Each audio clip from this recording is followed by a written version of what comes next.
Sejam muito bem-vindos a mais um episódio do nosso NKNcast, seu podcast jurídico.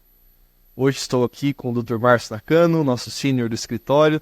Doutor, muito obrigado pela presença. Prazer imenso, Pedro, estar por aqui. Muito bom. Doutor, vamos falar um pouquinho hoje sobre recuperação judicial, né? Um assunto que a gente domina bastante aqui no escritório. Está em voga, está no momento. Bastante em alta aí, né? Dado o momento que a gente tem vivido aí, eu acho que é um assunto bastante interessante para a gente poder bater um pouquinho de papo. Perfeito. Doutor, vamos falar um pouquinho hoje sobre a questão do quadro geral de credores. Gostaria que o senhor nos auxiliasse aí, nos tirasse algumas dúvidas sobre o que é esse tal desse quadro geral de credores, o famoso QGC, né? Como é que funciona? Vamos falar um pouquinho sobre. Perfeito. Bom, Pedro, um dos requisitos que a lei exige, né, quando você protocola um pedido de recuperação judicial, é justamente o protocolo do QGC, que é o quadro geral de credores.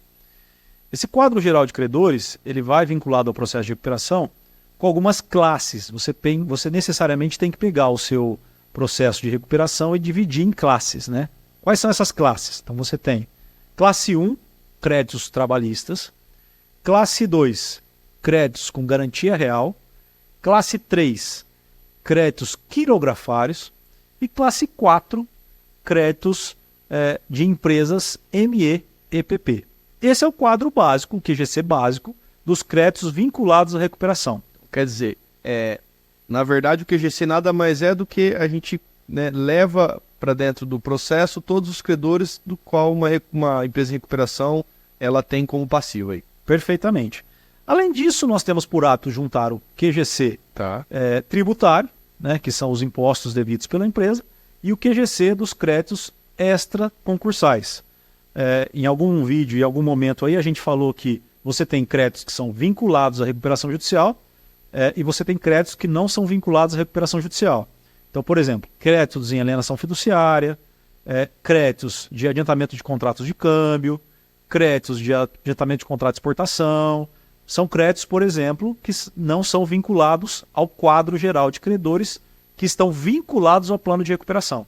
Mas eles devem ser relacionados lá, inclusive porque você pode ter a defesa da recuperação judicial mesmo para créditos que não estão vinculados aos efeitos do plano de recuperação. Entendido. Então, na verdade, a gente tem créditos sujeitos e créditos não sujeitos à recuperação judicial. Ou a gente chama de créditos concursais ou créditos extraconcursais. Perfeito. Um ponto importante que eu acho que a gente precisa esclarecer: como é que funciona a proteção da empresa em recuperação? Porque se o crédito não está sujeito, aí a empresa ela é protegida? Como é que funciona esse processo? Ótima pergunta, Pedro. Então, como você disse agora há pouco, a gente tem créditos concursais e créditos extraconcursais. Os créditos concursais, tão logo você protocola uma recuperação judicial, a exigibilidade desses créditos está suspensa. Por quê? Porque nós vamos aguardar todo o desenrolar de um processo de recuperação judicial para ver o que faremos com esses créditos que são concursais. Então, lembrando, créditos trabalhistas, créditos em garantia real, créditos quirografários e créditos ME-EPP vão aguardar a feitura e aprovação do plano de recuperação judicial. Os créditos extraconcursais, que são os créditos, como eu dei exemplo, por exemplo, das alienações fiduciárias, que é o mais comum, esses créditos são extraconcursais, ou seja, você não pode prever um plano de recuperação ou que esses créditos sejam vinculados obrigatoriamente. Obviamente podem ser feitos por adesão, mas não obrigatoriamente.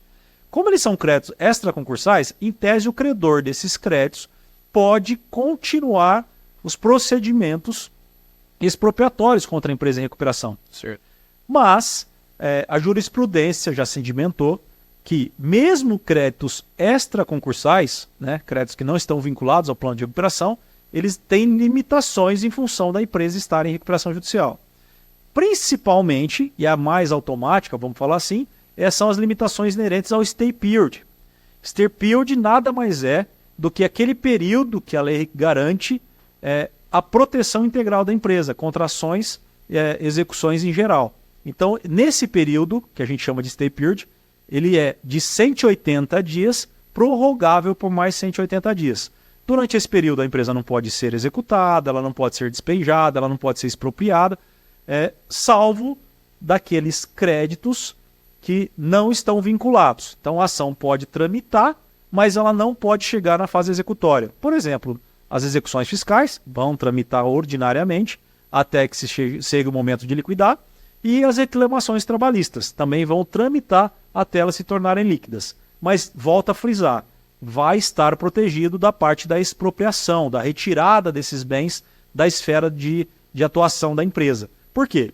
O princípio básico da preservação da empresa, que é o princípio básico da Lei de Recuperações Judiciais, é que você mantenha atividade empresarial para que toda a massa de credores, para que toda a função social da empresa seja possível de ser executada. Muito bom, muito bom. Então nós temos aí os créditos concursais, os que vão ser pagos na forma do plano de recuperação que vai ser apresentado pela empresa. Perfeito. Né? Os créditos extraconcursais, que são os créditos que por algum motivo há uma exclusão legal da lei.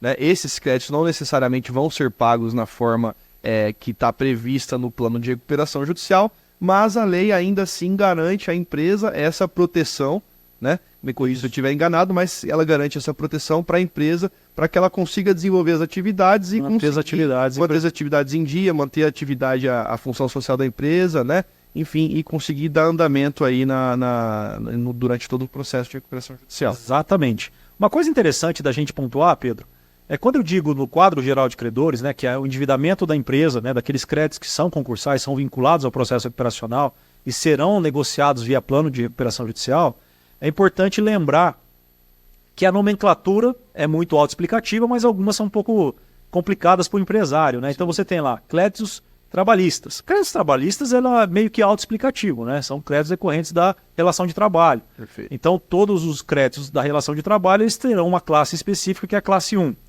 Créditos em garantia real são os créditos referentes a hipotecas e penhor. Somente créditos que são garantidos por hipoteca e penhor figuram na classe 2. Na classe 3, você vai falar assim, o que é crédito quirografário? É uma dúvida muito comum dos empresários, mas nada mais é que uma nomenclatura de créditos que não possuem garantias reais. Ou seja, só possuem eventualmente garantias pessoais, ali o aval e a fiança. Então, se o crédito possui aval ou fiança ou nenhuma outra garantia, não possui, por exemplo, alienação fiduciária, e não possui hipoteca ou penhor, esse crédito está classificado como crédito 3, crédito quirografário. Perfeito. O crédito MEPP nada mais é do que uma defesa que a lei criou para as empresas de micro e pequeno porte.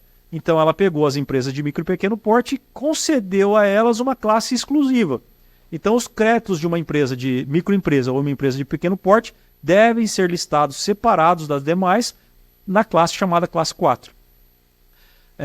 Com relação à prática da coisa, né, nós temos que a classe 3 geralmente é uma classe maior. Certo. Por quê? Porque nos quirografários, ou seja, créditos não garantidos por penhor ou por hipoteca, ou mesmo por alienação fiduciária, que seria um extraconcursal, na classe 3 você vai acabar englobando os seus fornecedores, você vai acabar englobando conta garantida, por exemplo, porque geralmente a conta garantida ela é garantida por aval. Sim. Você vai incluir qualquer outro crédito bancário ou não bancário que não tenha garantias. Então, geralmente, é uma das maiores classes do plano de recuperação.